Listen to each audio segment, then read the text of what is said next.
In the dark history of Cyrodiil, the human members of this province were slaves to the Heartland Elves, the kind of elves that we now call today the Aelid. You see, the ruins of the Aelid civilization scattered everywhere across the world of Elder Scrolls Oblivion, and now all that's left of theirs is their shattered ruins and dungeons.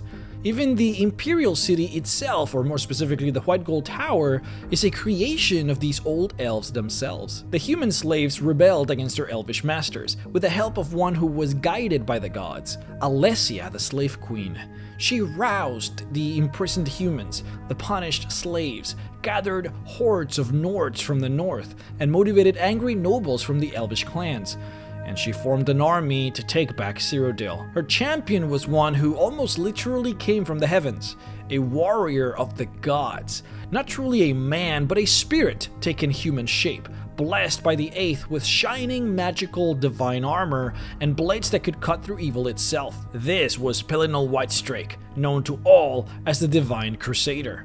He carried the armies throughout the province, challenging commanders and leaders to duels, and came out always undefeated. At the very end, when it came down to taking the White Gold Tower, Pelinal Whitestrake challenged the de facto leader of the Aelid, the one known as Umarill the Unfeathered. The duel was epic, and Pelinal barely won. However, unbeknownst to the Divine Crusader, Umarill had made a deal with Meridia, and his soul was bound to oblivion, which meant defeating him in the mortal realm would not permanently kill Umarill. And Pelinal Whitestrake, wounded and weakened by the duel, was surrounded by the forces of the keep and overcome. And then Pelinal Whitestrake was felled. His attack on the keep and the White Gold Tower was successful, however. He had single-handedly defeated hundreds of warriors and taken the leader out of commission, and so the humans had won and they were freed from slavery. And from that moment on, humans controlled Cyrodiil.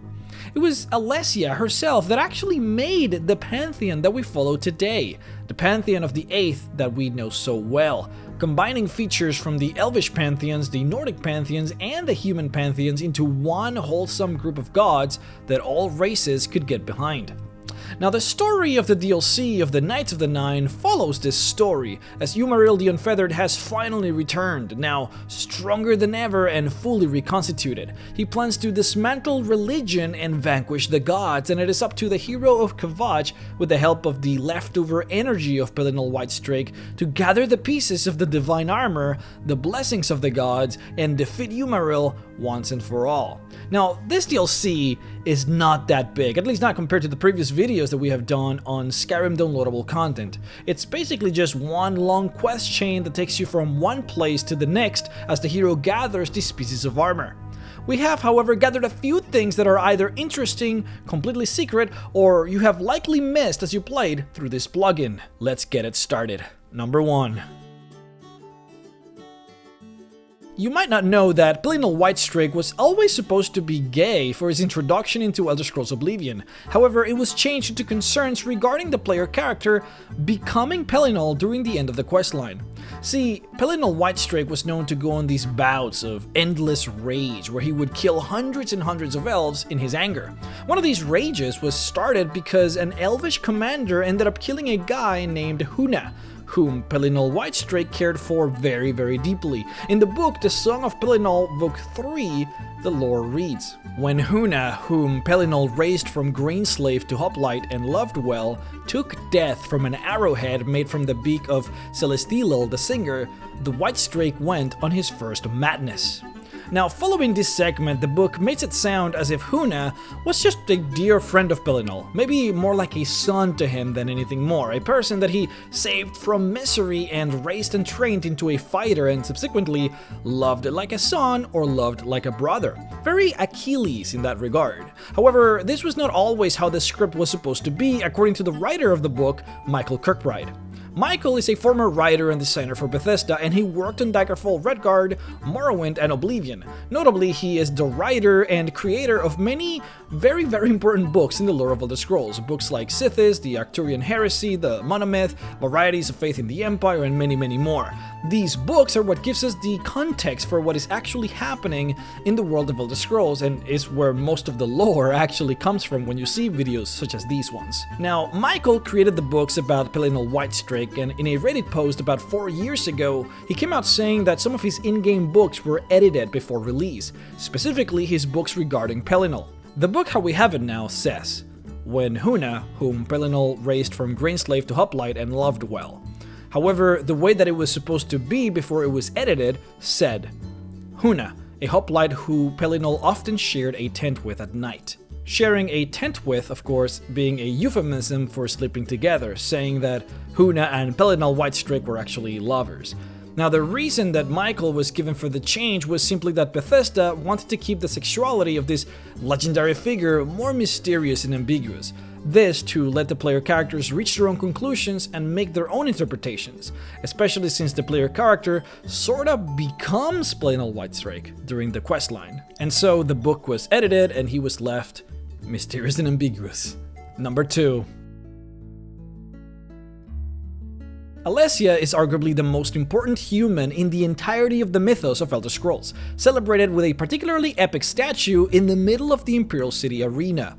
She is the sole reason why the humans control the province of Cyrodiil. She is the creator of the religion that celebrates the Eight Divines, and she was the first wielder of the fabled Amulet of Kings, an emblem believed to have been given to her directly by Akatosh, and only emperors that have Alessian bloodline can use it, so her heirs. Her lover also happened to be Pelinal's best friend, an entity known as Morihaus, though he doesn't really get brought up much inside of the games. To find him, you would have to dig into some of the books associated with the Knights of the Nine expansion, and his role alongside Pelinal were crucial during that period. See, he was a Minotaur. In Elder Scrolls Oblivion, there is a statue to his likeness in the courtyard of the city. In there, he's depicted as a human. This is, however, a big, fat lie. Thanks to the expansion of the Knights of the Nine, we got to delve deeper into the events that unfolded back then, and we got to discover that the true nature of Morihaus was through his in-game books. See, Morihaus was a demigod, literally the son of Kinnereth, and it is actually believed for him to have been the very first Minotaur in the world. Alessia, the slave queen, and Morihaus, the Minotaur, romanced and together had a baby, the Minotaur Bilharsa, the man-bull, who actually became the second emperor of the Imperial City. As sad as it is, however, many years later, an organization that called themselves the Alessian Order came, and with their strict anti-non-human values, they started to categorize non-human entities as monsters and started hunting them.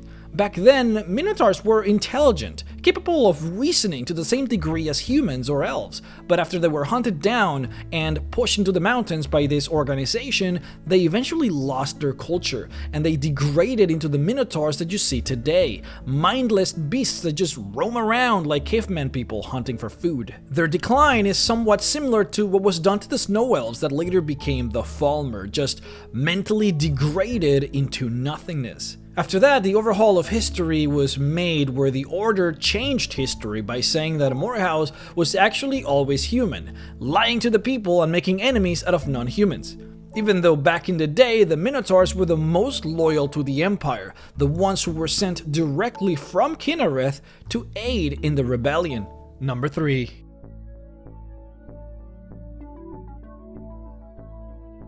When you get a unique weapon or armor in Elder Scrolls Oblivion, the game will usually check first to see what level you are, and then will change the stats on the weapon to match your level. So for example, if you get the Shield of the Crusader when you're level 4, then it will only have a base armor of 7.5 and reflect spell at 10%.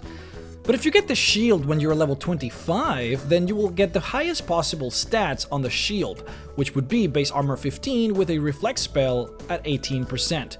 So the higher level you are, the better stats you would get. This is why there are certain items that are better off being obtained when you're a higher level, because then you would get more bang for your buck, so to speak. On the other hand, if you get a cool unique item at level 5, then the stats will probably be worthless by the time you reach level 12. This, of course, is also the case for the Relics of the Crusader, however, with one very important distinction. Those of you who play a lot of Oblivion will most certainly know this, but for those of you who don't, this is sort of life-changing, to be honest. The armor stand on the priority of the 9 can be used for the player character to store the divine relics. This will automatically repair the armor and even recharge the weapons back to full. Extremely useful and very handy. The hidden usage of this stand, however, is that it also levels up your weapons and armor to your level, which means that if you collected the relics back when you were level 10, but are now level 25, if you were to put the relics in the stand and then take them out, the relics would automatically level up to your level and become considerably stronger. This is huge because this means that you could just do this really fun quest from the beginning, get a full set of enchanted powerful armor and weapons from it, and basically keep that armor for the rest of the game if you would want to, by utilizing the armor stand to constantly level them. The Knights of the Nine armor is considered to be the second most powerful armor in the game, outside of the armor that you would get by doing the Shivering Isles expansion, so having access to this weapon and armor set all throughout your experience in Oblivion is extremely handy, especially because it is the best looking armor in the game. Number 4. The Knights of the Nine questline is a bloodbath for already existing NPCs throughout the churches of Cyrodiil. From the very beginning, and as the questline unfolds, more and more clerics will find themselves killed by the forces of Umaril who seek to desecrate the shrines and churches of the Nine. If you do not have the Knights of the Nine plugin installed, then these NPCs will just exist happily ever after, doing their duties and forming part of the ecosystem of the game. Many of them do have important roles to fill, like being skill trainers or sometimes being part of some quest lines, but when you install the expansion, these people get massacred. The good news, however, is that all of these NPCs that die have replacements that were specifically made for the expansion, and whose only purpose is to do exactly what the NPCs they are replacing used to do. Typically, these replacements will only come after you're done with the entire questline. The bad news is that not all holes were patched and certain important details were missed, which means that if you go a little bit too far on the Knights of the Nine questline, you can actually completely and permanently lock yourself out from some activities. This is a case for both healers, Otesi and Mars. See, these gals are advanced trainers for restoration, which means that as long as you have a restoration level below 70, they can train you in that school as long as you give them money. Now, both of these gals die during the quest Sword of the Crusader, where the chapel gets attacked. There's nothing that you can really do about it and there's no way to stop it. They will just die. This means that as far as restoration is concerned, you will no longer have any advanced trainers in the game for these skill, because the trainers die. Now, is that a big deal? Might not be if you want to level up restoration yourself the hard way by grinding it. The real problem, though, comes from the fact that the master trainer for restoration magic, Oleta, is supposed to be the one who can train you in restoration levels above 70, and she will refuse to train you unless you have a recommendation from an advanced trainer. So if the advanced trainers say, I don't know, die, and cannot give you recommendations, then the master trainer will never train you either. Now, these problems were supposed to be solved by having replacements to these characters show up by the end of the Knights of the Nine questline. The replacements for the gals do show up with the names Beam Kiertz and Kinther. They even give you the advanced restoration training like they're supposed to. However, these characters will not give you recommendations for the master trainer. Clearly a bug, because it seems like Bethesda completely forgot to give them that functionality. So again, in essence, if you do complete the Knights of the Nine questline, you will be completely locked out permanently from ever accessing the Master Restoration Trainer for the rest of the game. Number 5. The Knights of the Nine plugin takes you to many different locations all around the province, but not all locations were used for the final game. One such example is the most bizarre ruined tower south of Coral.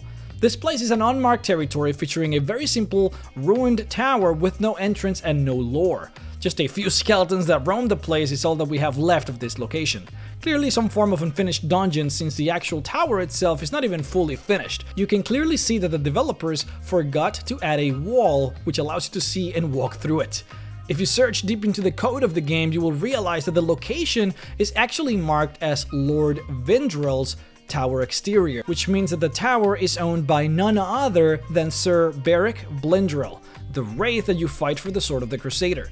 The fact that the code says that this is merely the exterior seems to insinuate that it was supposed to have an interior, but said interior was never finished. Now, Sir Beric coincidentally died fighting in the War of the Red Diamond, the war we talked about in our last video, top 5 female villains in Skyrim, so go and watch that video if you haven't. Now, this is not the only location-based trivia for the expansion though. If you walk close to the Imperial City from the outside, and if you do look carefully, you can actually catch the location of the final battle between Pelinal Whitestrake and Umaril.